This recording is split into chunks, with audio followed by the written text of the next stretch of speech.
We're taking care of you here on No Dunks. This podcast also sponsored by BetterHelp Online Therapy. Check out betterhelp.com/theathletic. The best way to think about therapy is through a bunch of analogies. We get our cars tuned up to prevent bigger issues down the road. It's called preventative maintenance. I had a flat tire this week.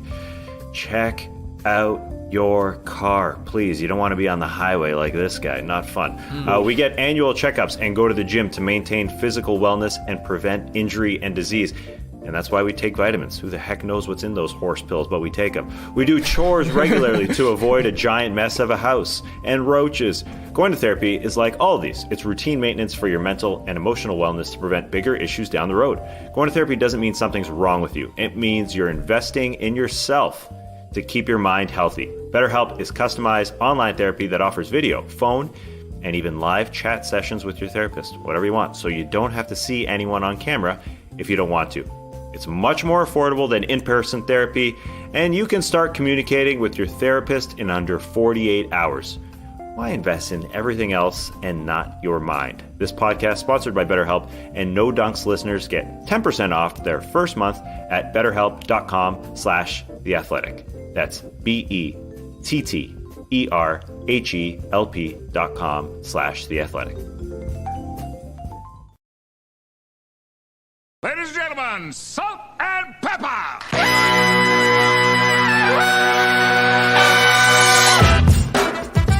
Good morning, sweet world, and welcome to the No Dunks podcast on the Athletic Network. It's Thursday, December 2nd. I'm J.E. Skeets, and alongside me, as always, there he is, Tass Mellis. Dudes. Peter.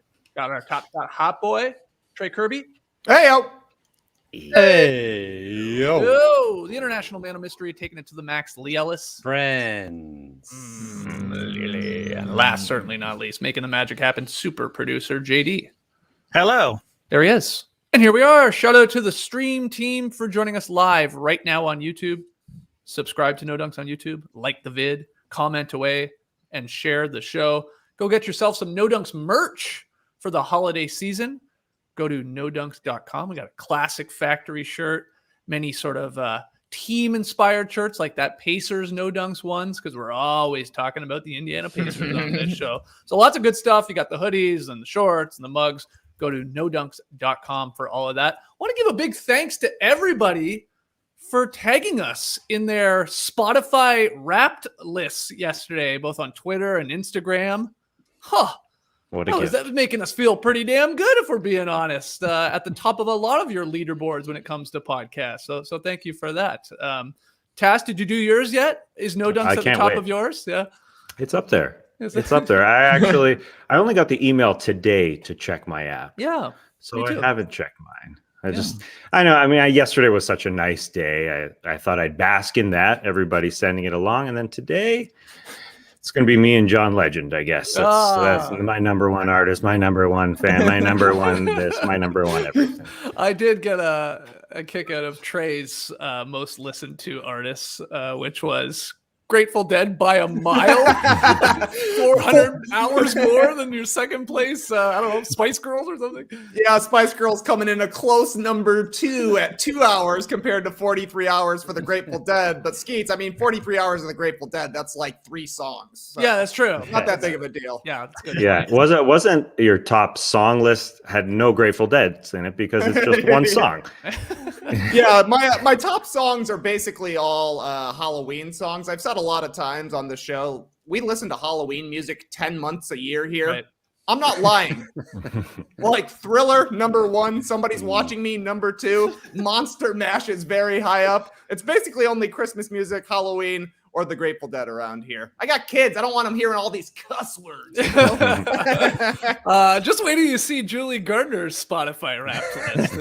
Gus Fast Car by Tracy Chapman. All 5 spots there. But again, thanks to everybody. Keep it coming. I know we were retweeting our face off on our No Dunks Inc. Twitter account yesterday with everybody tagging us in those. I think we slowed down at some point because they just kept coming and coming and coming, but we love it. So keep doing it. Check out yesterday's No Breaks episode if you're a fan of the vroom vrooms of the fast cars like Tracy Chapman, Trey and Graydon Gordian talking about the last 3 races and then looking ahead to this very juicy F1 title race between Verstappen and Hamilton with what, 2 races to go? Is that right, Trey? 2 races left, one this Sunday, one the following Sunday. It's so juicy, Skeets. We're talking about getting a live stream going after the race on December 12th. The championship should be decided that day. Hopping on, talking cars. Wow, okay. So go check out yesterday's No Breaks episode. That's in our No Dunks feeds, both on YouTube and Apple and Spotify and all that. And then, like Trey said, get ready for the potentially live show after the final checker flag there this season. That'd be very exciting. Speaking of shows, other shows, join us later today on the No Bus channel to discuss last night's Survivor episode. We'll go live with Jason Concepcion around 5:30 here on Thursday. Again, that's on a separate feed. Search for No Buffs Survivor on YouTube and Apple and Spotify if you haven't subscribed already. We'll get into that then. But No Dunks basketball, that's what we do here.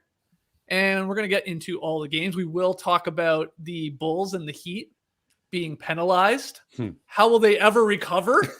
We'll get to that. And we got a bunch of injuries we unfortunately have to bring up and talk about and basically debate how concerned we are with each one. We'll do that later in the show. Let's start with the games because we had some good ones last night. We'll start with the Bucks beating the Hornets on Giannis's final seconds layup. Oh, the English on that layup from the Greek Freak. Trey, what do you think of this very exciting game? I love Survivor. I love Formula One. But a game like this reminds me, basketball is my favorite sport. Oh, that last 2 minutes and 15 seconds, absolute must-watch TV. There's a great clip on YouTube you can find. It's titled Insane Ending, all caps, exclamation point, so you know it's a banger. I rewatched it this morning, and I can confirm it holds up under repeat viewing. Cannot recommend it enough, but maybe you don't have enough time.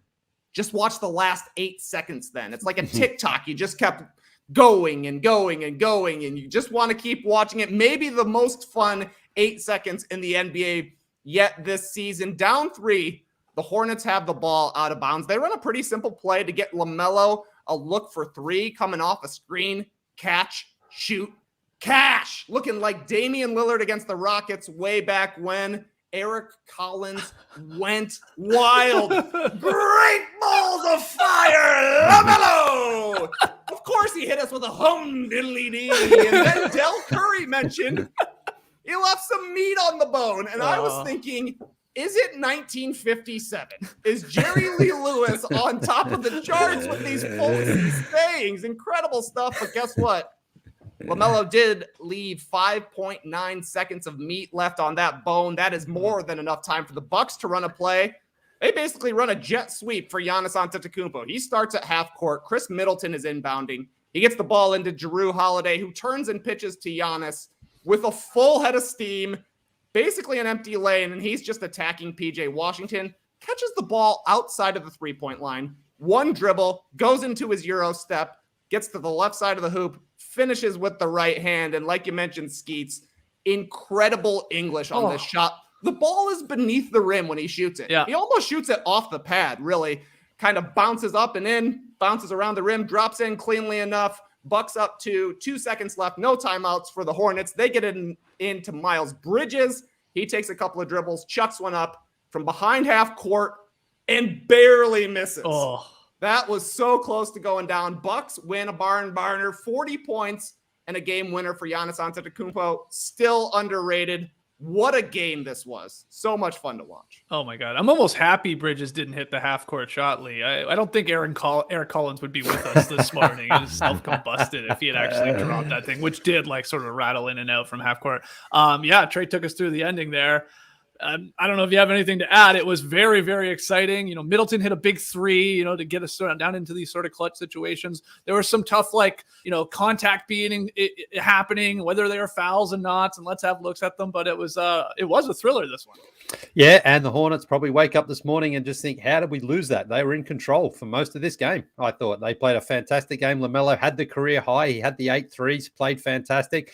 But that championship sort of quality just shined through in the end. And I think as well, that last play, Budenholzer drew up a really good play. Get the ball to our biggest guy going straight at the hoop, and let's just see what happens. I think so many times we see in that situation, milk the clock, someone goes and settles for a jump shot. Instead, it was just like, just charge in and see what happens. And it worked. And then, the Bridges shot was a bit like Gordon Hayward in the college final. When was that? Like 2010 or something like that? Just rimmed out. You kind of, you said you're sort of happy it didn't go in. I would love to have actually seen it go in. It would have been sort of a just reward for the Hornets, who played one of their best games of the season. So unfortunately, they come up short. I will say for the Milwaukee Bucks, DeMarcus Cousins played last night. Yeah. I thought very impressive overall. Looks in great shape. He looks as thin as I can remember seeing him. He's obviously got himself and kept himself ready for an opportunity like this. And he gave them something. Hit a 3-pointer. I think he finished with 7 points there. Defensively, maybe he wasn't quite, not quite as quick as I'd like him to be, but that'll come with game time. But overall, the fact that they just picked him up off the scrap heap to basically replace the Brook Lopez minutes, I think is going to be, it's so far after one game, a fantastic sign. But this was a great game, had some great moments, a couple of flagrant fouls there. Gordon Hayward just belted Grayson Allen there, got him right flush on the chin. That was a pretty big moment. Nobody likes Grayson Allen, even Gordon Hayward. But I mean, honestly, it's one of those ones where I would have gone into this thinking the Milwaukee Bucks probably win this fairly comfortably, but Charlotte battled right to the end, but unfortunately they just couldn't pull it out. So tough for them, but a really fun finish. Yeah, they're a fun team. Yeah, they're a fun team, period. I think they should be everybody's second favorite team, or the casual fans' number one team, because they fly up and down. They've got the announcers. They've got the jerseys. They shot 51 threes in this game. 51 threes. And Melo shot 15 of them, and he hit 8 of threes. LaMelo Ball, career high 36. What a great game for him. Definitely too much meat on the bone with the 5+ seconds there for Giannis at the end, because they've had this scenario in the past. On The Athletic, Eric Name went through all the end of game plays where Giannis had a few seconds left. Last year, there was one where there was like 2.5 seconds left, and that just wasn't enough time for Giannis to get the ball from the guy who got inbounded to, and get that jet sweep, as Trey said, the handoff. So he pulled up in that instance, but the 5.8 seconds, too much time for a guy to go one-on-one, and PJ Washington played it well, but he couldn't finish. But anyways, an amazing ending to this game. And I thought it was kind of a ho-hum night to start the night. On a 9-game night, just wasn't seeing a lot of not a lot of great games. We're getting some emails, we're getting some messages saying, 9 games, this night sucked. You know what the NBA needs on their NBA app? They need to show, like, if you're looking at all the games, they need to have little icons of what your friends are watching, or let's say what we're watching. You get a little Skeets icon in the top left logo, or the top left corner of the Milwaukee Charlotte game, to see what you're watching. Because I just did a Peloton workout, not an ad, and I see where my friends working out. Oh, they're doing a body weight, they're doing some Cossack lunges with Rebecca Kennedy. Sure, I'd love to do that. So, just to get the expert's opinion on what games you're watching, because it did start kind of a lousy night. I tuned into Survivor at 7:58. I was early for Survivor. I love it. Wow. You weren't feeling those 7:00 starts. No, games. I mean, the Hawks did it. And of course they did it. They beat the Pacers, who can never get a win. But yeah, I think that's a decent idea, just to, get people excited about the games. Okay, it's funny you brought that up. Have you ever clicked on Watch Party on NBA League Pass? I've seen that. I've tried it, and it never has worked for me. So I don't even know really what it is. I assume it's like you could do with Netflix there, where we could all be watching the same movie, and we can all be chatting to each other, right? It's similar to what you're sort of saying, Tash. Yeah. I like what you're saying, like the little alert where I'm at, where my eyeballs, what game I'm on. But yeah, it never works for me. So I don't know, maybe people in the stream team. I've tried a couple times, like, oh, this could be cool. We could do something with this, obviously. And I don't know, maybe it's not ready, or maybe it's my computer. Leigh, have you given it a go? No, I haven't, because I try to stay focused on the game these days, because in the past, when you got those games, 9 games, and Twitter going like crazy last night as well. Again, you can get to like 9:30 and just go, I don't actually know what game I just watched, or what did I miss? What did I see? Did this happen last night or the night before? So I actually try to disconnect a little bit these days, just so I can absorb a game. And I mean, it's working sometimes. Other times, though, you've got FOMO badly, because you do check in on Twitter, like, oh my god, I've got to switch over to that game. So it's crazy. I think. And then you with your clips that you sometimes need to get up, like you're like, oh, couldn't get anything last night because same thing. You're sort of like, you're focusing on one, and you're like, I can't sort of go away from that and get distracted by this other game. Yeah, I hear you. You need like 4 computers going sometimes. I think maybe I need an intern, someone who can. Ellis, no, this is where I draw the line. Okay, you literally give your roles to everybody else as it is, not your one actual job of watching the games and commenting. You can't also give that to an intern. They can be like, oh, this could be a good clip, sort of a thing, rather than I'm not just going to be on the couch watching Survivor with you guys. I mean, I'm going to be like, locked in on one game. That's it. All right. Well, we are now looking for a Leigh intern. You can at him on Twitter at Leigh Ellis. With your resume and why you would make a great intern. Helping Leigh, I guess, cut clips. I had one final thought on this Wild game. I just thought it was a great point from Frank Madden, who's a longtime Bucks writer. He said, "quote The best part about this regular season, as a Bucks fan, obviously, we can just enjoy the greatness of Giannis without any of the, but what happens in the playoffs? And regular season games don't matter. Qualifiers that have hung over this team for the last 2 years. Basketball is fun and life is short. Enjoy it." It's a good point though, right? I mean, that does happen. If the Bucks hadn't won last year, unfortunately, Trey would probably be saying a lot of the same. Oh, wow. Awesome. Another 40-point, 12 rebound, 9 assist game winner. That was cool. Let's see what happens in the playoffs. That's just what we naturally do, but we don't have to do that anymore with Giannis. It is nice. It's refreshing.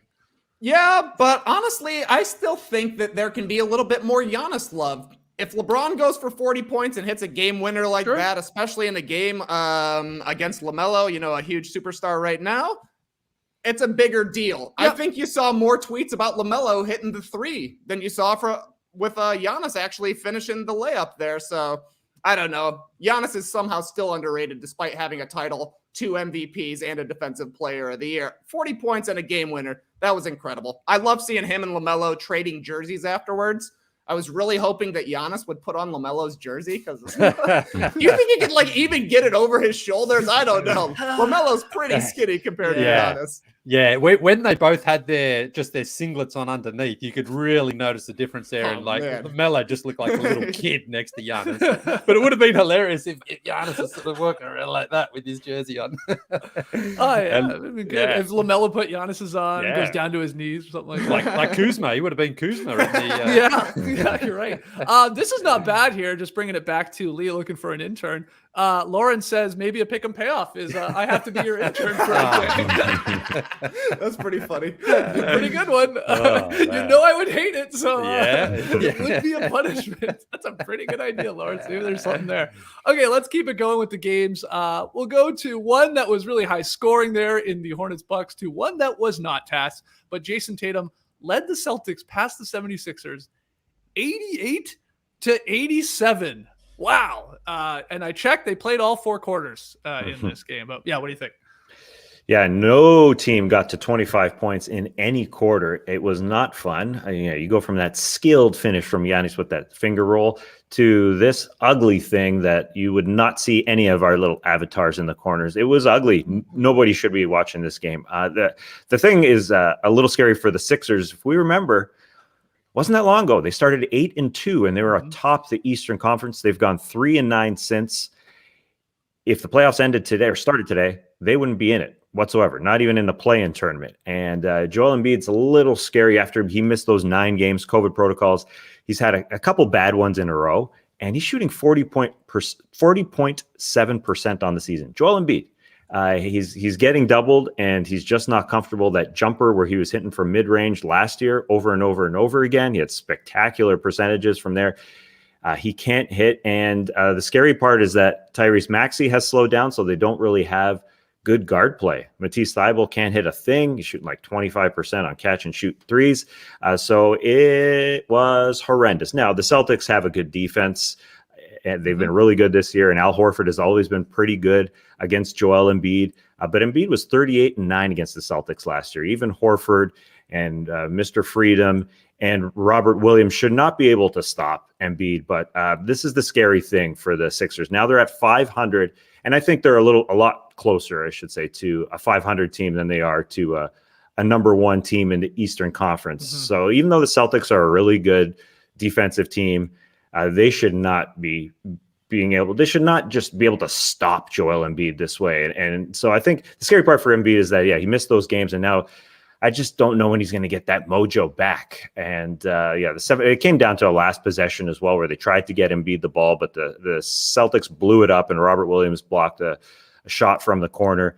But just an ugly, horrendous game because the Celtics have the 29th ranked fourth quarter offense in this league. And the numbers prove out, and they prove the eye test, because you don't want to watch them on offense. And this was a 90s Eastern Conference game. The Celtics are at 12-10 because their defense wins games. So they have to find a way to figure out their offense too. So a couple teams struggling in an Eastern Conference where years prior, if you're a 500 team, you're making the playoffs in the Eastern Conference. You're 7th, 8th, easy.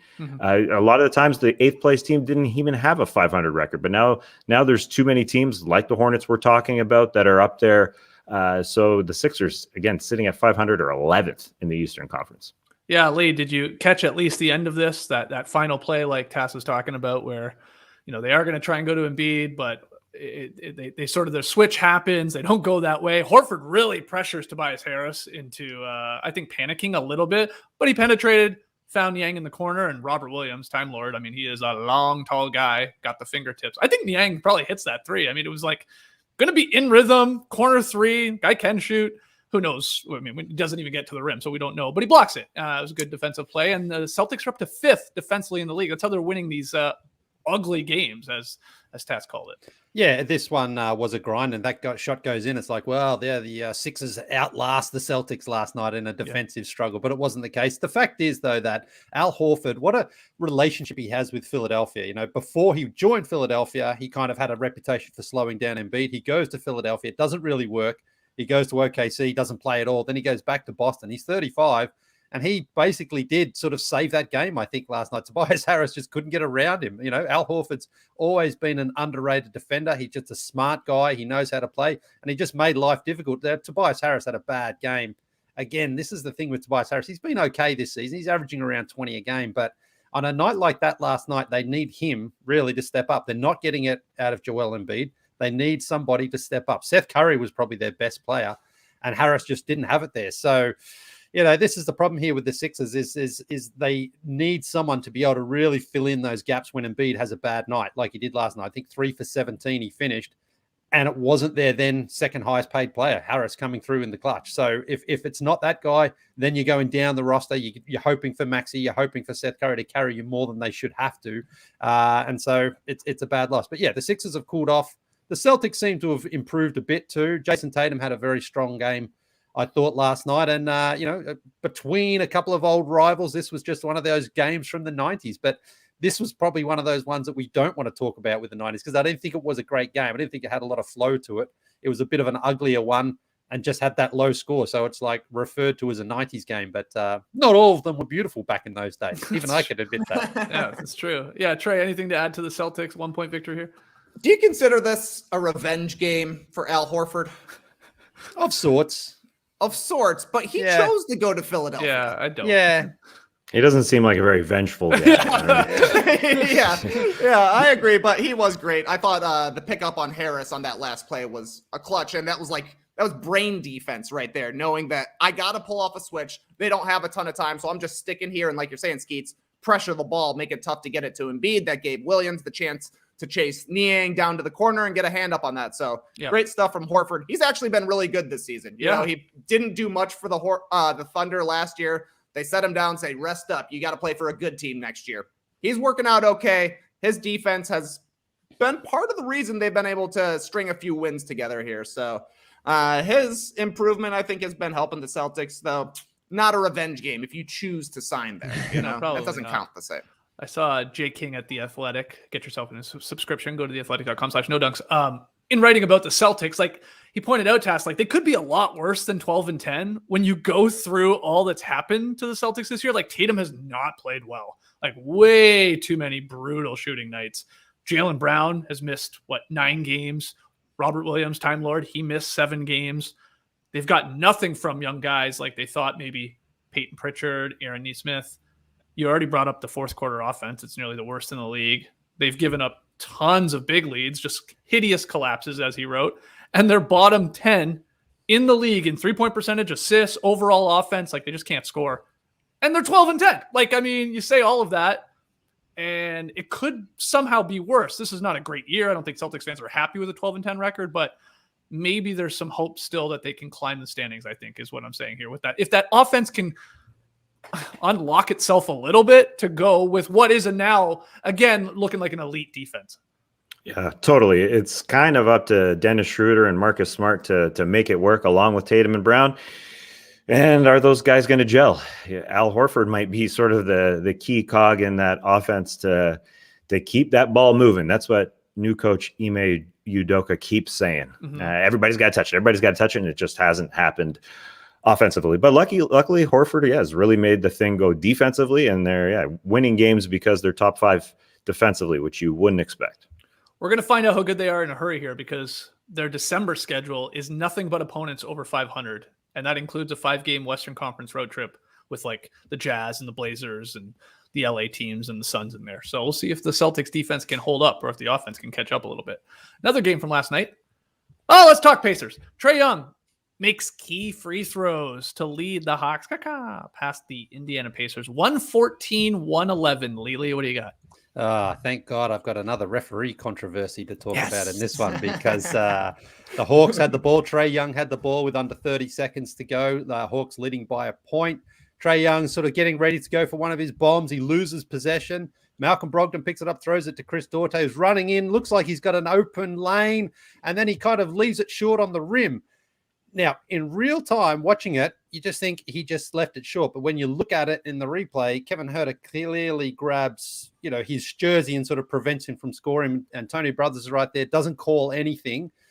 Rick Carlisle's obviously fuming on the side. The Pacers are screaming, that was a foul, you missed it. Now, they did miss it. There's no question they missed it, but they didn't make any call. So it wasn't reviewable anyway, even if now Rick Carlisle and the Pacers did not have a challenge left. They'd used it already. So they couldn't have challenged it even if they had one because the whistle didn't blow. So unfortunately here for the Pacers, they didn't get a chance to at least shoot free throws, which could have either tied the game or put them in front. Instead, the Hawks get the ball back. Trae Young goes to the free throw line and finishes this game with a 3-point victory. But so, look, they missed the call. There's no doubt they missed the call here. But ultimately, the Atlanta Hawks won this game, and the Pacers just weren't good enough defensively. The Atlanta Hawks shot the ball incredibly well from 3, and they just didn't defend that Indiana. That's their problem here. 16 for 33 from downtown for the Atlanta Hawks. Now, this was a Hawks team, mind you, that's missing Cam Reddish. Hunter's still out. Bogdanovic was out. Nate McMillan was even out for this one because of a close contact with coronavirus. So he may be out here for a couple of games. He's isolating there. And so this was a game, I talked about yesterday, the Pacers have had some incredibly good wins this season, but they've also had some stinkers. And this was a game I think they really could have won and should have played better, but they were down most of it. They came back from a double-digit lead and tied it, actually led by 5 points. And then after that 5-point lead, Danilo Gallinari had 2 wide open threes. So the Pacers' problem from this game is not the last play, where it didn't go their way. It was how they played for 47 and a half minutes, not defending an Atlanta team that was down significant bodies. So they come out of this one, and Atlanta's a good road win for them. They haven't had a good record on the road this season. But Indiana, if you look at Indiana, I think they've got 4 quality trade pieces there in Brogdon, Sabonis, Turner, and Karis LeVert. Collectively, though, this team, a lot of those guys have been together for a long time. They just don't seem to be all that inspiring. They just don't seem to have almost great chemistry out there. We talk about continuity a lot. They got that. But honestly, pretty miserable performance from them at home last night against a team, as I mentioned, shorthanded like they were. So Pacers can complain about that last call, but ultimately they lost this game by not defending at all well for most of the game. Yeah, we're a quarter away through the season. NBA GMs, pull your head out of your asses. Let's get some trades going here. I'm talking about you, Morey with Simmons. Yeah, and you up in Indiana with like a Turner or something like that. Maybe the Raps and Masai Ujiri with Pascal Siakam. Maybe the Kings with Fox. Like, let's go. I know we got to wait till that December 15th date. That's a big one when you include a bunch more players. But you're starting to realize some of these teams are maybe not all that good, right, Tass? And maybe moves will be made. The Blazers could be another one. They can't lose at home, but can't win on the road. There's a shakeup coming, I think, for some of these squads in a couple weeks here. For sure. We just talked about the Celtics. I mean, if they're sort of middling, then why not blow that thing up? Similar to the Pacers here. Seems like everybody, when they talk about the Pacers, they're talking about trade pieces because it does make sense. They have a lot of good parts, as Leigh was going through. It was kind of odd to see them extend Malcolm Brogdon, which means they can't trade Brogdon this season. But yeah, the rest of them, I mean, I think I'm most disappointed in Karis LeVert because he has star potential seemingly written on him when he was a member of the Brooklyn Nets. And then the four-way trade happened, and then he had the health scare, but that dude should be able to drop 25. He has in playoffs past, when he was a number one guy there for the Pacers for a little playoff run. So that's probably the guy that they expect besides Sabonis to take off. But yeah, the chemistry is lacking. Yeah, it's hard to watch that team. They're surprisingly 9-15 when they should be far better. Just to run through the other scores from last night, the Kings squeaked out a victory in LA. They beat the Clips 124-115. Jayson Tatum scored 32 as the Rockets rallied to beat the Thunder with Drake in attendance. Yeah, why? What? Do we know why? In all honesty, Trey? No. I listened to the Daily Ding this morning. Andrew Schlecht was hosting. He's an Oklahoma City Thunder guy. He was there. Said Drake showed up right at the beginning of the second half. Nobody knew why. He was just there. Apparently, Shai Gilgeous-Alexander was like, "Yeah, I know him." It's like, "Yeah, I know him. Yeah, okay. We're both Canadian." Yeah, He just loves ball. He loves ball. Maybe he's the new Goldstein. There was Maybe a he's just funny gonna show up every Goldstein, yeah. a funny Drake Instagram post. Did you see? Like he's sitting beside just a old white couple sitting sideline in OKC, and he just like took a selfie with them and put "my parents." Which is a funny photo. I laughed. We had Luka Doncic and the Mavs. They started hot to beat the Pelicans 139-107. Just hammered them. Wizards beat the Timberwolves. I was excited for this early start. They beat them 115-107. Karl Anthony Towns, I don't know if you saw it lately. He got hurt late. They're saying it's not all that serious. Like he dunked, hung on the rim, and then landed right on his ass, right on his tailbone near the end of that game. But he should be okay. But nice win from the Wizards there. Also, go ahead. Oh, he will be sore as anything this morning. That's one of those ones that like there's just needs no an intern flesh. to put an ice pack. He does, yeah. I just imagine him sitting on the plane as well. Like that must be just awful. That hopefully, as you say, it's nothing serious and he's not out for any time here. But one of those ones where you just see him land flush on the tailbone there. Oh, gross. Cole Anthony scored 23 as the Magic rallied against the Nuggets. They ended their 7-game skid. And then just one I wanted to touch on. I don't know if you guys want to touch on any of those, but Kevin Love scored 22 points. Kevin Love is at times playing for the Cavs and has these games where he hits a bunch of three-pointers. Hit 6, I think, last night. The Cavs ended a 20-game losing streak in Miami, though. Now, no Butler, no Bam Adebayo. We'll get to Bam later in the show. But that's something there. It was a dominant victory after a dominant victory against, who was that? The Mavericks? Is that right? Where Cleveland went in there. So there are 2 quality wins. Jared Allen, 19-11, had a huge alley-oop dunk last night. This guy's going to have a really weird highlight mixtape when his career's all said and done from both sides of it. Like big dunks and big blocks from him, but also being dunked on because that's happened a couple times because he challenges a bunch of people.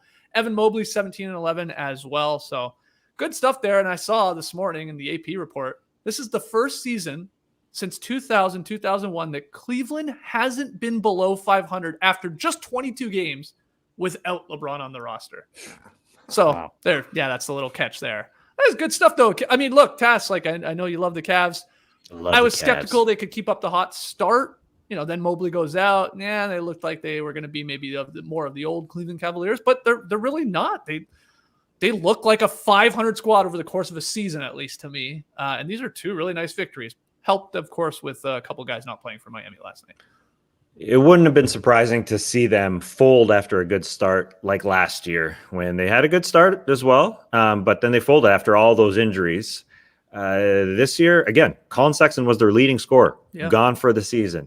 Mobley was out. Jared Allen was out. Isaac Okoro hasn't played a huge part. He was out. He was their number 5 pick just last year. And how do they do it? How do they stay afloat? They really have a team that is working hard together, and they have a deep team. And that whole every guy steps up, the next man up mentality is really happening in Cleveland. So they will not disappoint. if you tune in at 7 p.m.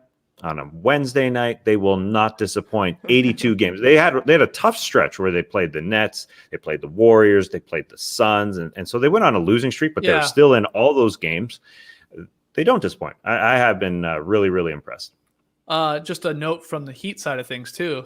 Duncan Robinson went scoreless in 7 field goal attempts, ending his franchise record of consecutive games with a three-pointer made at how many games, Leigh? It's about 69. 69. So that's really it's not that far. Yeah. Okay. Yeah. So that's done. Anyway, just like, I should have went to Trey. Hell yeah, buddy. I was guessing 69 even if it wasn't close.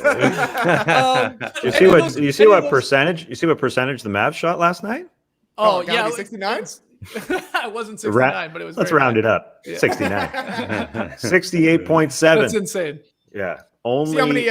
Oh, go ahead. Go ahead. No. I was gonna say, see how many dunks Montrezl Harrell had last night? 69. 10. It's a lot of dunks. Have we just turned, hey, what about this guy into, hey, what about this? Yeah. That's what's happening. Yeah, let me see if I 69. got any up in here. Do you guys have? Oh, any... you guys hear about Trae Young? Yes. No. Got one mayoral vote in New York City. I did. Okay, geez, now you're going. Not in Atlanta, in New York City. In New York City, yeah. Okay. A couple Right, NBA players got some votes and somehow traded Nice. from the Bing Bong guy. He voted for him. Any other notes from any of those games, though, guys, before we take our first break, and then we'll get to the NBA news and some of the injuries. Leigh, you got anything?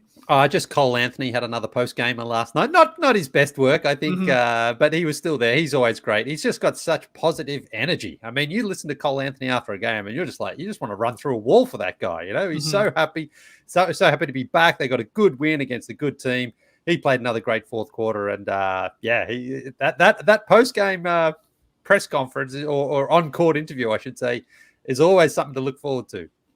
With him, I want to tell people writing like the headlines for the AP reports for games. I don't think you can just go Anthony in the headline with him. Right. There's too many. My mind doesn't go to Cole Anthony. Yeah, he's a two-name guy for sure. So put Cole there. It's a short name too. It's not going to take up that many characters in your headline, right, Tass? Like I see it. It's like Anthony goes for 23 as the Magic beat the Nuggets. I'm like, oh, okay, come on, just put Cole. It's a great name too. It's a great name. He's a two-namer. He's a two-namer. It's not Carmelo Anthony. He's also a two-namer. It's not Anthony Davis. It's not Carl Anthony. There's a lot of Anthonys out there. Yeah, I actually think he's a two-name, one-name because it's like it's a run on Cole Anthony. You know, it's it's like that guy who used to call Shagilgis. You know, it's like one name, even though it's two names. So it's Cole Anthony. Okay. All right. Well, let's get Cole in those headlines. All right. We're going to take our first break. Then when we come back, we'll talk about the Heat and Bulls having to forfeit second-round picks, and we'll get to all of the injuries. Don't go anywhere. I'm up first, guys. I've got a goal, hoping to run a marathon in June of 2022. So that means I probably won't really start focusing on like diehard training until about February somewhere. Maybe after the All-Star break, I'll really focus on putting in the mileage and getting faster. But what I want to do with this one is not just running out there on the roads or on the trails. I want to do some other stuff as well. You know, some cycling, some yoga, you know, some strength exercises. Let's really do this well this time, which is why I got to get a Peloton. You guys that have one, you won't stop talking about it. It's all I hear. Peloton. I got to get one because I am convinced it does make working out simple, convenient, and fun by all accounts. I'm very, very excited about that. So hopefully I can get one of these bad boys. It just makes fitness entertaining. And when you're working out, it doesn't feel like a chore. That's what I need. My best runs when I'm out there do not feel like, oh, this is a workout. Oh, I got to do this. No, it's like meditation, right? You're enjoying it. So that's what I'm hoping to get out of Peloton. You got the Peloton instructors. They're curating playlists to motivate you for every mood, from hip hop to country, rock to pop, and everything in between. Peloton has endless class variety to keep your workouts feeling fresh, like cycling and yoga and meditation and more. So that's great. This is perfect for me. Never work out alone on a Peloton. You can ride with coworkers and friends, work out with the interest groups like working no dunks guys on Peloton. Is that a group you guys have started? I'm not in that group yet. That's okay. I'll get there. Don't you worry. I'll be sending you high fives on that leaderboard before you even know it. So visit onepeloton.com to learn more. Try Peloton classes free for the rest of the year. New members only. Visit onepeloton.com/app to learn more. Terms apply. Peloton. When your workout is a joy, it's a joy to work out. Got the Allbirds ad read today and very happy about that because we got sent a pair before our first ad read a few months ago, and I've been genuinely so impressed by them that I splashed out, brought myself a second pair, and I'm glad I did that just before my trip to England last week because I went there to see my brother and I knew what that meant, walking. Lots and lots of walking. One of the greatest cities in the world to walk around, and we both love doing that. You know, just strolling around, no real destination in mind, just strolling, talking, and then coincidentally finding a pub we both know for a pint or two. Now check this out, right? Last Tuesday, this is legit. This is from my brother's phone. Okay. Look how far we walked. Holy! 28.1 kilometers in a day. That's legit. Kilometers. That is legit. Now, I leave my phone at home a lot of the time when I walk because I like to be completely disconnected. I'm glad he took his to record it. 28 kilometers. Now, you might think, well, after 28 kilometers, the feet must have been a bit sore, you know, maybe some pain. The dogs must have been Exactly. circling. Yeah. None of that in the Allbirds. No pain, no soreness, no blisters. Legs, feet, toes, heels. All felt great. So I strongly endorse the Allbirds for anything you're doing leisurely. And you know what? If you want to get a little bit more active, you can do that too because they're so comfortable. And not only are they great shoes, but they're great for the environment too because Allbirds uses sustainable materials to make them. So, you know, you're doing the right thing by getting some exercise, good for your health, also good for the planet. But the best part of Allbirds shoes is that they really do stand behind their product because if you don't like them, then well, you can't be pleased, for one, but Allbirds offers free shipping and free returns. So Christmas just around the corner. Give comfort and feel joy this holiday season. Find your own pair or one to gift at allbirds.com today. That's ALLBIRDS.com. All right, back with No Dunks here on a Thursday. Some NBA news for all of y'all. And this is going to be interesting, I think, this little discussion, because the NBA announced that the Miami Heat and the Chicago Bulls will each forfeit their next available second-round pick following an investigation into both teams' free agency discussions. Now, the league's investigation focused on possible tampering violations involving the sign-and-trade deals for Kyle Lowry, who's, of course, with the Heat, and Lonzo Ball, who's on Trey Kirby's Bulls there, that were completed back in free agency. So I guess the first question I have off of this is, does the punishment here fit the crime, TK? You know, second round pick, I should say, for each team. What do you think? Oh, absolutely. Just a little taparoo, a nice tappy on the wrist for the Bulls and the Heat. Not much of a punishment because this is not much of a crime, Skeets. Everybody tampers, and I think that's kind of what the league is saying here. Both the Bulls and the Heat cooperated here. So they're losing just a second-round pick. As Hollinger mentions in his write-up, it might be 2024 or 2028 by the time the Heat get rid of their second-round pick. The Bulls are looking like 2026. Kyle Lowry could be gone from the Heat, and Lonzo Ball could be gone from the Bulls by the time that happens. And obviously the Bulls will have their 7th championship, so that's fine. Basically, this is a don't make it too obvious tax. Like I said, every team tampers. Even Hollinger mentions that when he was the GM for Memphis, we were talking to potential free agents and their agents. I also think it's totally worth it because both teams got the player they wanted here. Yeah. If you want to get a second-round pick in 2026, pay the $2.5 million. These are both big markets. They're going to be able to afford it. Really, the only team that should be pissed is the Bucks because they got docked a second-round pick for the Bogdanovic deal, but they didn't even get to sign Bogdanovic. So they just lost out on the pick without getting the player. I don't have a problem with this. I mean, it's basically just saying, hey, wait 10 minutes to announce your sign and trade. Pretty much, right? Yeah, I mean, this all feels like a waste of time and energy, if I'm being honest. Leigh, I don't know what your take is on it, because like this is nothing. Trey's right. I mean, the teams do this and they don't really come down hard on them. Like this is nothing for these teams. A second round pick, it's absolutely nothing. This was like Gareth Keenan's investigation at the office. Remember that? It went nowhere. But the problem here is, like, and Zilla talked about it in his newsletter this morning. Basically, if your team's eliminated from the playoffs or the season, then you should be able to talk to those free agents. And I think that's right, because we know that happens anyway. And if we're talking about tampering, we just had in the summer, LeBron and Anthony Davis had Lillard over for an Italian pasta lunch. And basically in the article there by Chris Haynes, Lillard sort of said he had some hesitation about joining a super team, but then the Lakers were privately starting to prepare to see if they could get him. So, I mean, surely that's worse, isn't it? When you've got LeBron and Anthony Davis saying, hey, jump away from that team and see if we can, if you want to come here, we'll make that happen. I think that's really a whole lot worse than this sort of stuff. But that's player to player. I mean, yeah, but that's still tampering. Well, but that's the thing. Like, how is like getting Lonzo Ball talking to his agent saying we're going to offer you this on, you know, minute one of free agency? How is that worse than LeBron saying, come and join my team? You know, and so this is the thing. I think the NBA is trying to sort of say, don't make it so obvious, as Trey alerts to there. But you can't stop it. You can't stop people talking. And if there's a player you desperately want, and maybe the owners are saying to the GMs, just make sure that guy knows exactly how much we're going to give him on minute one, because we don't want to miss out on that guy. So people are going to talk. They're going to exchange messages. It's impossible to stop. So I think they should almost just not try to stop it. Tass, what do you think about this? Yeah, until there's a real punishment, then this isn't going to make any sort of waves around the league. Now, our man John Hollinger, who used to be in the Grizzlies front office, said we always are talking, and we start talking in the months prior.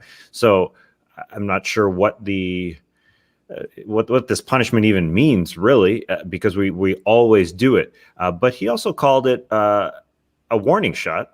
So I guess it's trying to push back the date. I do think it is different than players talking, because LeBron, as much as he wants to have you over for an Italian pasta dinner, as you said, Leigh, I mean, what other kind of pastas are there? It's an Italian pasta. Every pasta is Italian. Maybe it was an Italian salad then. Maybe I right. got it wrong. I think you're right. I think it was an Italian dressing. It was an old chopped salad. Get those pecorinos in there for sure. I think, I do think it's different than the players, but until somebody says, hey, we're taking a first round draft pick from you, then the talks are still going to go on in June and May. But I don't know. It doesn't do anything, as you guys have said. I don't think it really means anything. Yeah. The league pretends this is a big deal, but then it happens pretty blatantly. I mean, this is what was going on here. These complex multi-party deals that are somehow arranged and ready to go the second we hit officially free agency. That's tampering, but then they don't really come down hard on it. So that's fine. Like I'm in the camp. Then stop pretending it's such a big deal and just let it happen. Like even a second round pick shouldn't be a punishment for this, because teams are obviously doing it. As Sean McCabe says here, warning shot. It's about as threatening as my dad threatening to turn the car around and go home. Right, right. I think I saw Bobby Marks was using the analogy of like, it was like a parking ticket. Yeah, is what they got, and he kept going with the car analogy. He was like, it's like going 35 in a 25, or maybe the Bulls in Miami were going 35 in a 25, and everybody else was going 30. You know, like everybody was breaking the law, in this case, like tampering, talking with agents beforehand and all that. But they just went like a little too much, a little too excessive. And instead of getting a speeding ticket, they actually got a parking ticket, was to wrap it up there nicely for Bobby Marks. Wow, I did a pretty good job. It took him 7 minutes to get to that, but I did it in like 30 seconds. But yeah. Big car guy over there. Yeah, I love cars. Oh my God. Well, what about this take? Shouldn't the Pelicans and the Raptors also get in trouble for this? Because clearly they were engaged in the sign and trade. They had to be involved in the trade part of it. Yeah. That's tampering. You're looking at another team's players and talking about the ones you want. Give them a parking ticket. Yeah, well, that's why this is so stupid, though.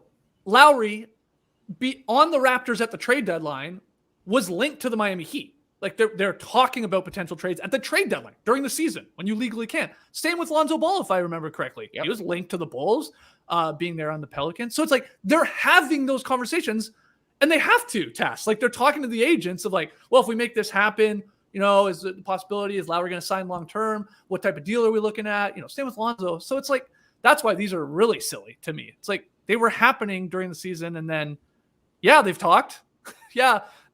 But you're calling it tampering? I don't know. I think it's, again, a complete waste of time and energy. Yeah. And the weird thing is we're talking about the moratorium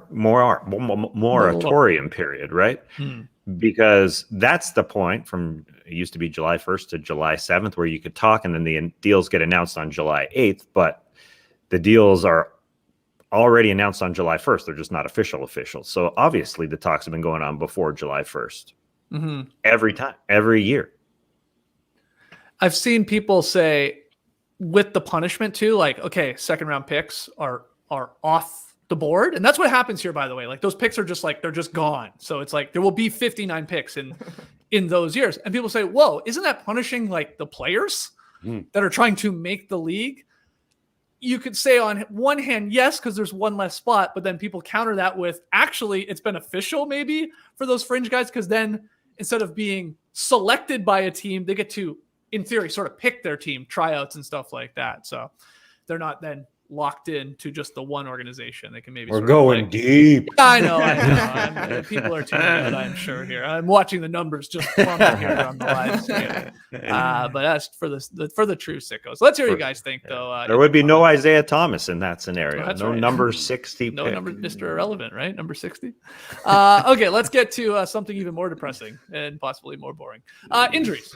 A lot of injuries suddenly to talk about. So I'm going to give you each injury, and I want you guys to tell me on a scale of 1 to 10 how worried you are about the player's injury and maybe the impact it could have on the team. Okay? Does that make sense? That goes for everybody in the stream team. Let's see your numbers from 1 to 10. First one, we'll work our way up here, I think at least. Devin Booker is expected to miss a few games with a minor hamstring injury. So, Leigh, get us started, scale of 1 to 10. How worried are you about this? Yeah. So I'm going to say 7. And the reason I say that, the reason I say that is because when it comes to a hamstring, 7. I'm not a doctor. I don't really know. But what I do know from you can get an intern for that if you want.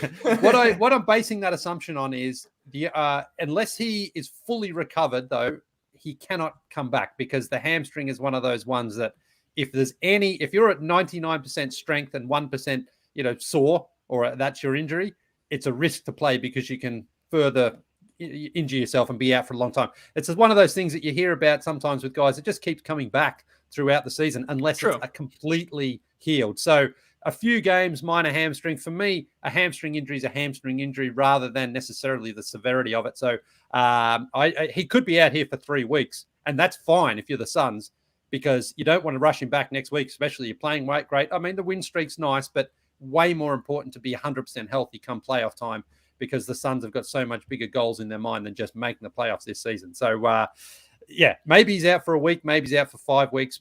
Whatever he's out for, when he comes back, that hamstring cannot bother him or else it may just sort of blow up later in the season. Nice to see everybody dropping their numbers here in the stream team. Most of them a lot lower than Leigh's 7. Tass, I thought Leigh was going to drop me with a 1, 2, or 3 here. They're on a 17-game win streak. They're a deep team. Cam Johnson probably gets into the starting lineup there. He has at least when Booker's missed time, and you got Landry Shamet maybe getting unlocked a little bit more. But what do you think? Maybe you agree with Leigh. No, I go pretty low, especially because he's had experience with the injury before, so he knows not to come back too soon. He had it last year. He's got a ton of experience with it, so I'm not too worried about it. I go 3 or 4, pretty low, especially because they're 18-3. Yeah, they should be comfortable sitting him for a long stretch, and they just won a game against the best team in the NBA without him. Unfortunately, we won't see him on Friday when they have the rematch against the Warriors. That is very unfortunate. That sucks. Yeah. I think they should be comfortable sitting him for several games here because they are absolutely rolling and they can play without him because they're deep, and Landry Shamet will play plenty of minutes, and so will Cam Johnson. They're solid. Yeah, it does suck he's not going to play on Friday's game in the Bay, but maybe that just sets us up for a Christmas Day there, right, Trey? Where Booker's back and Klay Thompson is back. Hopefully for the Warriors, that could be fun. But yeah, what number are you throwing on this worried scale? I'm just a 2 on this one. The Suns are so good. They've got a couple of potential replacements in Shamet and Johnson. They've been a team that has looked like one of the deepest teams in the league, regardless of injuries this season. And basically, anytime somebody's gone down for this team, another player has stepped up in his absence. I assume that will be the same. That being said, I'm going to have a preemptive LOL if the Suns blow their win streak against the Detroit Pistons, looking ahead to playing against the Warriors again on Friday. That will be funny, but still, they're 18-3. So it's hard to be too concerned as long as Booker is back eventually this season. All right, our next one here. Again, keep dropping your numbers in the stream team. Damian Lillard to miss at least 10 days with lower abdominal injury. He's had a rough year. We all know that. He's averaging 21.5 points per game, nearly 8 assists, 4 boards, but can't shoot the ball to save his life, connecting on just 30% of his three-point attempts. I will throw a number on this first, although Leigh's got me shook throwing a 7 on Booker. I'm gonna bump my number up a little bit. I was gonna go 6 on this. Okay, so there is some concern, mainly because you talk about Booker having a hamstring injury, and dealt with that last year. Well, Lillard estimates, that he's been battling this type of injury for 4 seasons, and that it comes and goes, and that he re-aggravated it, of course, this season a couple of times.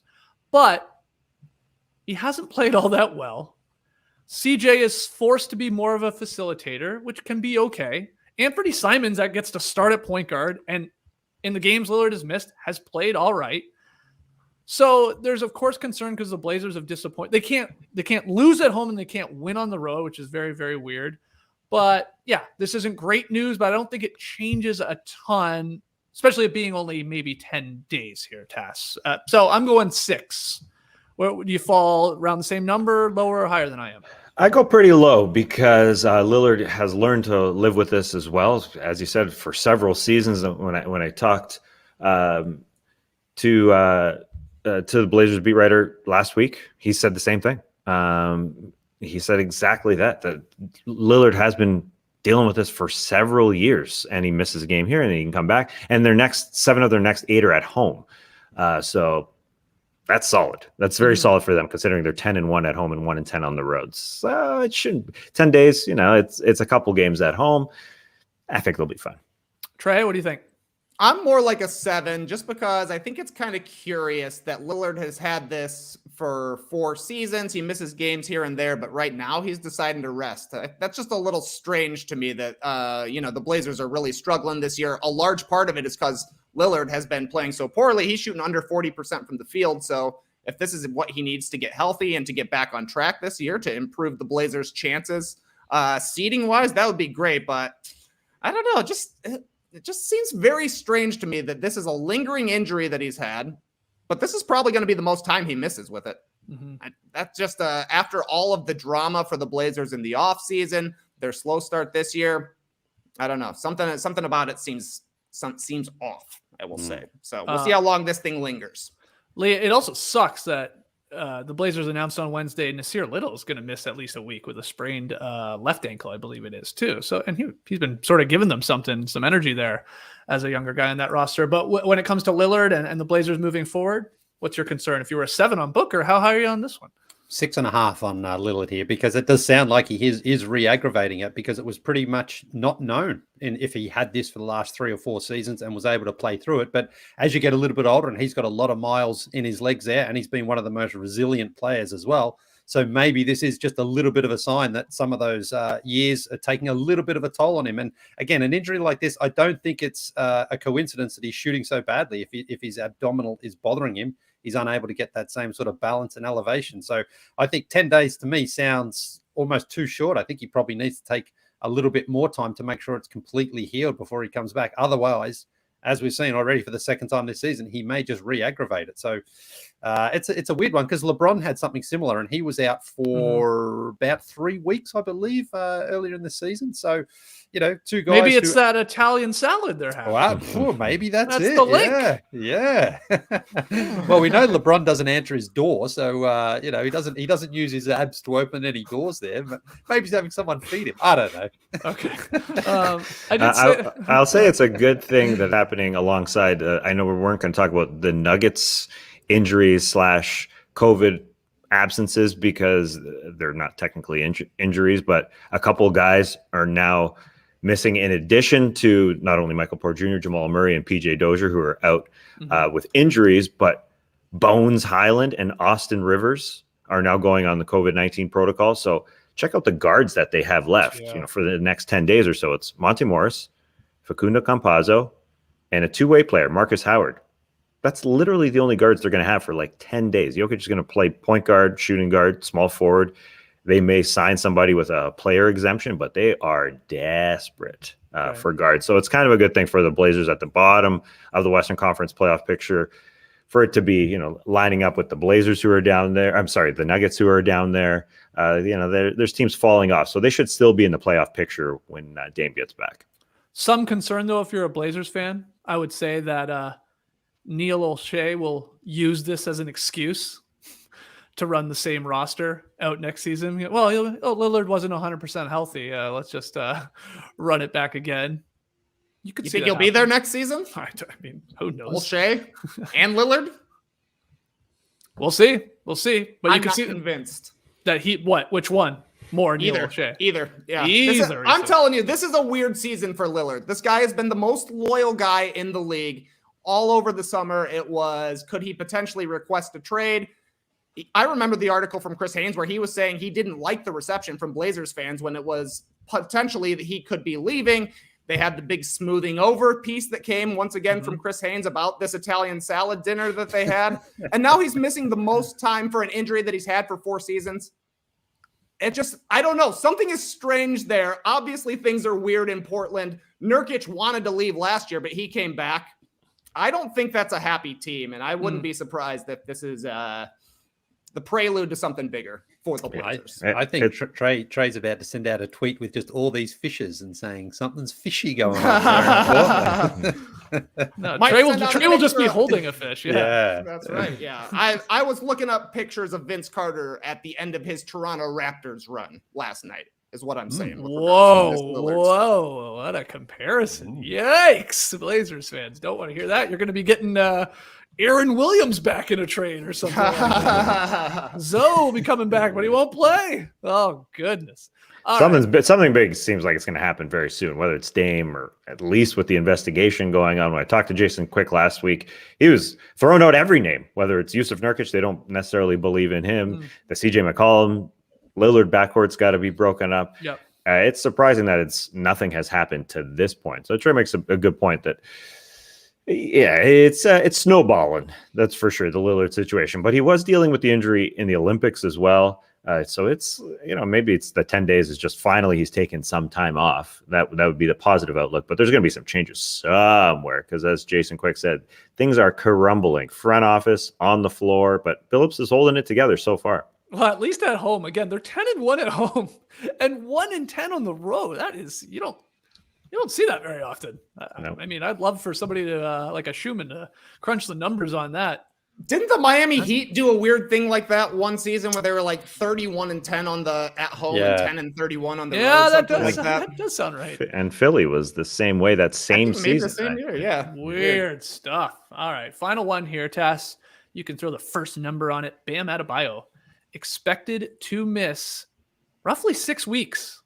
4 to 6 weeks we're seeing after having surgery on a torn UCL. We're talking about the thumb here. How worried are you for Bam and the Heat, of course? I'm going high. Yeah. Especially as we talked about this Eastern Conference, you can't slip. I go 7.5 with Bam because this is a legit, 4 to 8 weeks. So it's going to be somewhere in there, and it's not a deep team to begin with. And especially at the big man position, they are thin. Markieff Morris is still out after that, that little fracas, brouhaha, melee, whatever you want to call it, with Nikola Jokic. Dwayne Dedmon has a bruised right knee. He's playing, but you look at the lineups that they're rolling out there. Because Jimmy Butler is also sitting out some games, they're playing Lowry, Hero, Robinson, Tucker, and Dedmon in a loss to the Cavs last night. Just not a very scary team offensively, especially with the way Duncan Robinson is playing and Butler being out. He's missed 5 games this season. So they're such a team that's built for the playoffs. They have strong starters in Lowry and Tucker and Butler. And hopefully when Robinson gets back to playing his normal self. But that's not a team that's destined to be great in the regular season because they just are pretty thin. Now, guys are coming in and playing hashtag heat culture like Max Strus and Gabe Vincent and Omar Yurtseven. What a name. So those dudes are playing well and filling in. And Caleb Martin, they plucked a Martin brother from Charlotte, and he's playing well. So maybe they can do this, but at the big man position, they're going to be really, really thin without Bam. This is a legit injury that'll keep him out for 5-6 weeks most likely. So I'm worried about this team dropping down. Jimmy's got to come back and carry this thing. Yeah, Leigh, what do you think? I mean, if this 4 to 6 weeks is to be believed, he's looking at missing a quarter of the season almost. It's a good chunk of time. How worried are you? For the Heat, probably 7.5 here, because when you say ligament, that just sounds bad. A torn ligament, it's going to take a lot of time to repair. And the 4 to 6 week range, maybe best case scenario, it is only a month. Worst case scenario, maybe it drags out for 2 months. But PJ Tucker probably is now actually their best big guy. Really, I mean, Morris, when he comes back, kind of is, but he's a bit of a different player there. And Deadman, he's intimidating, certainly to look at, but I don't think he really feels the hole. But is that a Cool Runnings reference? But Bam was having another great season, 18 to 10. That mid-range game's looking really great. And then just defensively, his presence, they haven't got anyone who can replace that. PJ Tucker's tough as nails, but he's nowhere near the sort of rim protection, of course, that Bam provides there. So they are going to miss him badly. In fact, I wouldn't be surprised if the Heat try to even make a deal themselves and just get some more protection, because I just think they're very, very thin now in the middle. Yeah, I saw Kevin Pelton writing about this injury. TK, I thought it was a smart point from him that Spoelstra might go with a whole lot more zone defense. I guess when Dedmon is out there, they tend to do that compared to Bam, who can get out there and guard obviously on the perimeter and move a lot better than Dedmon does. So because he struggles to defend in space. We'll see if they continue to do that. They've done it before. Spoelstra isn't afraid to go something like that. But how worried are you with no Bam here for 4 to 6 weeks? I'm like at 8.5 because I think this is the worst injury of the three we're talking about. And it certainly comes at the worst timing, like y'all are mentioning. The Heat are already a little banged up. In the next 6 weeks, 13 of their next 21 games are on the road. They've got a 4-game road trip against mostly Eastern Conference teams, and then a 7-gamer against mostly Western Conference teams. The Heat right now are only 2 games out of 11th place. It only takes a couple of bad weeks here in the Eastern Conference to really start plummeting down the standings. So if they're running a mash unit out there and trying to reconfigure their defense on the fly, it could make for an ugly couple of weeks here for Miami. And if that's the case, don't be surprised to see him falling down the standings. One guy I just thought about, it's obviously not an injury, it's health and safety protocol. Did we get an update on LeBron James on what's going on with him?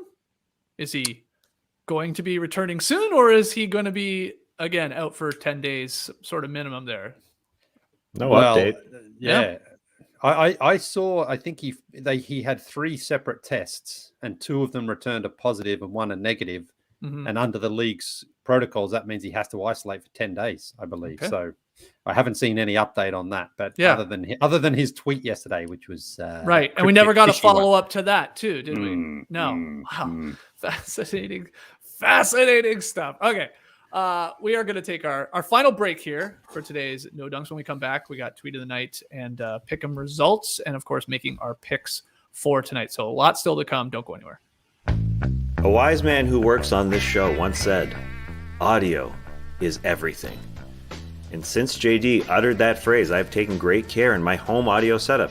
JD has also said, lighting is everything. But I guess those aren't mutually exclusive. The guy's been making his show daily for a long time. He gets it. So with that audio ideology in mind, I paired 2 Sonos One speakers in my living room for that surround sound feel. And as soon as that first song started playing through them, I got to stomping in my Sonos Ones. Big boy. I use Alexa to play my playlist from my Spotify account, or I play Sonos Radio, or even podcasts. Alexa, play the latest episode of the No Dunk podcast. Uh-oh. Hope she can't hear me. That would be really weird if she started playing while I was doing this. Wouldn't that be embarrassing? Anyway, the Sonos Ones and voice commands have made my life easier. The Sonos Ones are everything. If you want to check them out, visit sonos.com to learn more. Miss the biggest sports headlines from the night before? Ever wonder how that might impact this week's bets? Now you can relive the best in sports from the night before with BetMGM Tonight, presented by BetMGM. BetMGM Tonight is a high-energy live destination for casual and hardcore sports fans alike. Sickos, welcome. You know I love it when a like isn't an ad read, of course. Host Quentin Mayo from NBC Sports Washington, Ryan Horvat of 1250 AM The Fan, and Trista Kick are joined by on-site correspondents to bring you inside information in real time. BetMGM Tonight dives deeper to help give you the edge because every detail matters when making bets. It's fun to bet on the game. It's even more fun when you've got the inside scoop. So tune in to BetMGM Tonight, presented by BetMGM on Odyssey, Spotify, or your favorite podcast app. Okay, back with No Dunks. Let's get to tweet of the night.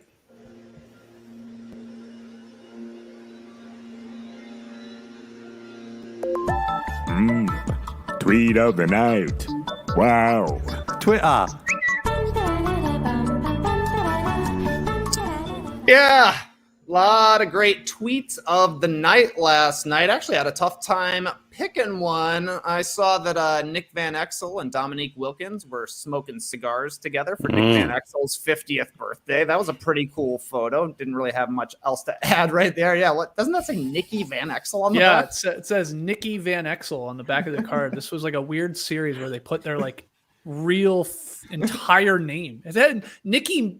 Yeah, Nicky, what was it? Maxwell? Is that his name? Nicky Maxwell Van Exel. There's also some Saved by the Bell cards in here, too. I love this. I love it says Zach, but in quotations, because it's not his real name. Kelly, quotations. I hear Mark Paul Gosselaar has a very good podcast these days. I don't know if it's true. Feel free to look into it. Here's another great tweet I saw last night. It comes from J.E. Skeets. Hey, Trey Kirby, heard you like tall hats.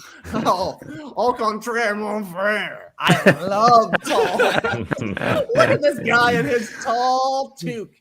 Old tall toque Skeetsy. I love it.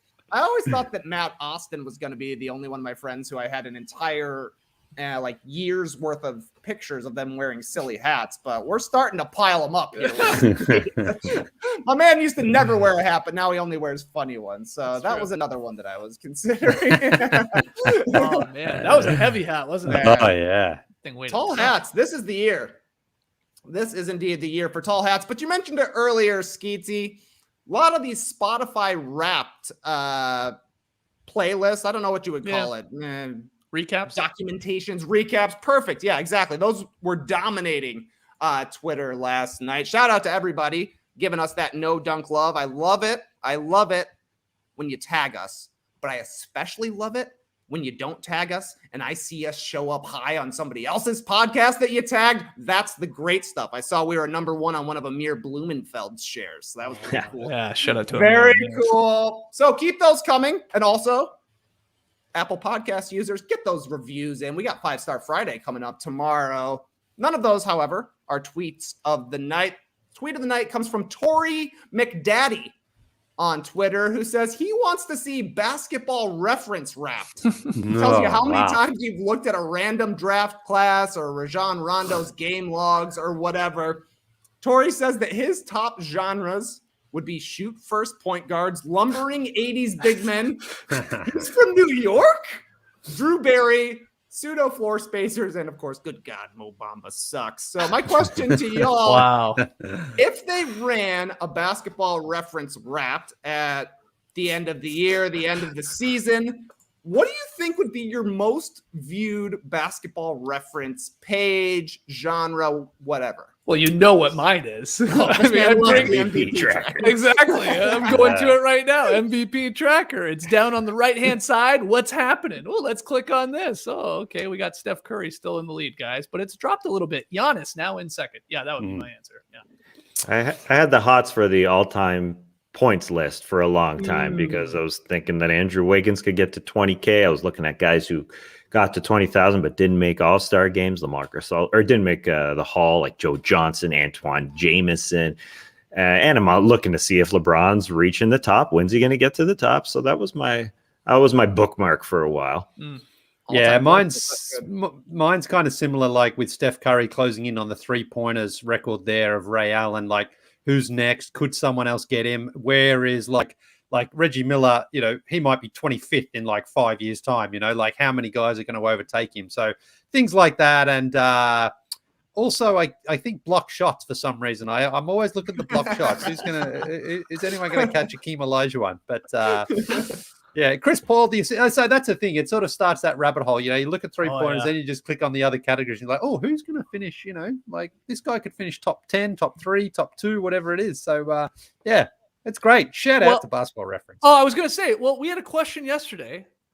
That was when we hit the beach on yesterday's show. You know, what's something NBA adjacent you love that maybe wasn't the most popular, but you always thought was underrated? Now, I think most people do enjoy Basketball Reference, but I'm with you, Leigh. Terribly underrated still. Yeah. Like I live on Basketball Reference. Like there's so much information there and it's so well laid out. And, you know, look, because we work at The Athletic, we even get the pro subscription. You can go do some crazy things with that. It's underrated. It's as much as we talk about it, and I'm sure a lot of the basketball sickos here in the stream team know about it, still underrated task. Yeah. I think one thing they could improve on, though, is they tweet out the images of the 10 players that are on the front page. Yes. And they say, who are these guys? How many can you name? Mm-hmm. And so I've fallen off. I don't know a lot of them, and I want to know who they are. And so I go to their page, but it's not the same image as they tweet out. So how am I supposed to know that that's Samardo Samuels? I don't know. I'm looking in the replies and waiting for somebody to reply. That's Samardo, but that's Samardo. That's Samardo. Some of them don't, and some of them do know that it's Samardo. So it takes a while, right? To figure it all out. They also stole that from us. I mean, I know it's their website. It is their website. With the Basketball Reference. That's our game. That's our office game. And it works better, you're right, in person altogether, because then we can all look at it and we can try and name all the guys. And then if you don't know the guy, a little hover over the photo and there's Samardo. Anyway. But yeah, it's a great game.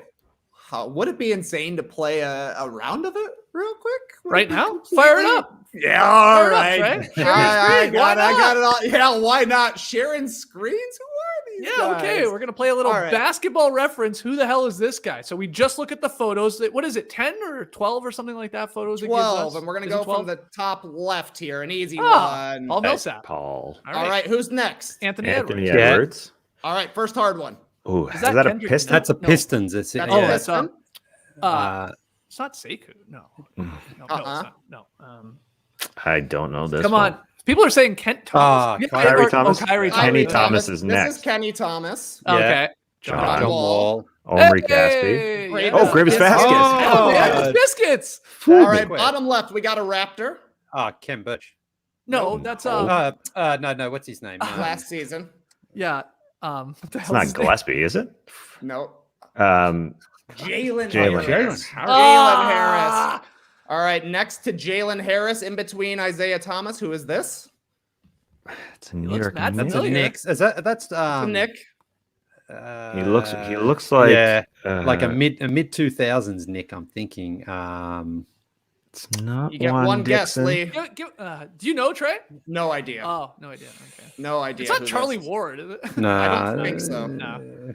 Fred Jones. Wow. I knew it. That's why I said Juan Dixon. Man. Don't remember him as a Nick. Yeah. Definitely not. Does anybody know who this next one is? Yeah. Yep. Who's that next guy? San Antonio Spur, it looks like, recently, based on the ad on the jersey. Good call. Ooh. That's a tough one. Quindary Weatherspoon. Wow. All right, the next two I think are gettable. You know this guy. He's got a Marcus All. And Luke Cornett. Is that Luke Cornett? Oh, that's Luke Cornett. Yeah. Wow. That would be high on my list of Basketball Reference pages that I looked at. Most 3-pointers by a 7-footer in NBA history. Luke Cornett just climbing up the charts. Wow. Man, that's fun. We might have to do that on tomorrow's Drop podcast again. I love that game. I can't wait till we're back in the office together. We would do that for hours. Boom, hit refresh. Let's do another 12. We're just refreshing all day, waiting for him to update the pictures. Yeah, some of those are what was the name? Quindary Weatherspoon. Weatherspoon. I didn't know his name is Quindary. I'd seen the Weatherspoon before, but wow, amazing.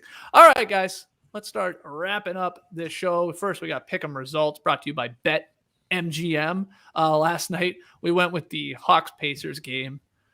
I continue to struggle in the pick'em, and unfortunately got it wrong. I had the Pacers, so did Leigh, but the Hawks just covered. Just got the victory for Tass and Trey as we start our new month of December here. So tonight's game, Tass, not a lot of games on the schedule, only 5. Where are we going? But we got a good one in Madison Square Garden. The Bulls visiting for the first time this season. They've played twice, both in Chicago. They got a split there in Chicago. So here we go. Tibbs, welcome in the Bulls. I feel like the Knicks can bounce back after their loss to the Nets. So I'm taking them. Well, all you guys, I understand why you're taking the Bulls. They feel like the favorite, but I'm a pattern man. First game in Chicago this year, the Knicks won, and the Bulls won. So I think the Knicks are going to bounce back and take care of the Bulls. Okay, but it's a coin flip for sure. It's a 1.5 line, and the Knicks are getting that. So if it's a buzzer beater by Zach LaVine, or if it's DeMar who doesn't slip and he bangs one home and the Bulls win by 1, Knicks cover. That's true. It could happen. Hopefully it's a close game. That's for sure. We got that one. We got Bucks Raptors. Got Thunder Grizzlies, I believe, Pistons Suns, and Spurs Blazers. So we'll be talking about some of those games on tomorrow's Drop podcast. And maybe you have a question or two, so send it in. Maybe we'll hit the beach.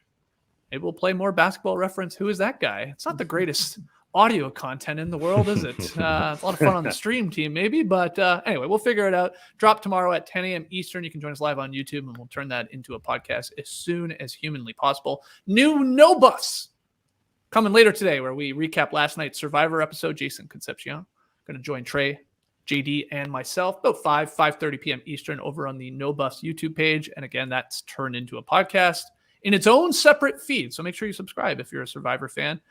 And that's about it. Anything else, Leigh? If you want to talk Bulls, I got a live room with Darnell Mayberry of The Athletic coming up at 12:30 p.m. Eastern. He's in New York, obviously, for Bulls Knicks tonight. I think you can find it on either the Athletic app or their website. Got to be a subscriber to ask questions, but anybody can listen how much the Bulls are back. Okay, so you said 12:30 p.m. Eastern, so in a mere hour here. A mere hour. Search that out on the Athletic app. I'm sure Trey will be tweeting it, and we'll get that fired off from the No Dunks Inc. Twitter account as well. Leigh, what do you got in store for the rest of the day? Anything fun? I've got a parent-teacher interview. Yeah. Oh, that should be exciting. Yeah. One or two other things. I'm actually putting together a little article for the Athletic on my trip to Liverpool. So nice little tease there. Yeah, we'll see how that. I've started. I mean, I've actually written tons. It'll probably have to be passed down to from 65,000 words to something more consumable. But working on it. So hopefully, how's the book coming along? Oh well, the book's on the back burner for the time being. I hope this article comes out in the next, maybe tomorrow. I'm not sure, but still working on it. So keep an eye. You got time to get yourself an Athletic subscription. Go to theathletic.com/nodunks. Actually, I don't want you to release a book anytime soon. Too many books to read. I got cover stories still to get through. You guys just gave me the Pippen book. We got this one from Marcus Thompson II about dynasties. I got a Hamaka Schlemmer catalog. I got to go through every page and pick out gifts for you guys. So, Leigh, hold off on writing that book if you can. All right. Good timing. For a couple months at the very least. Okay, guys, we will talk to you if you're a Survivor fan later today. And if not, we'll see you on the Drop podcast tomorrow morning. Clipper Bros. You heard it here first. Have a great time. Turn up. Love you guys. Awesome. Thank you for joining us. And remember, read a book. And embrace the day, people. You could stay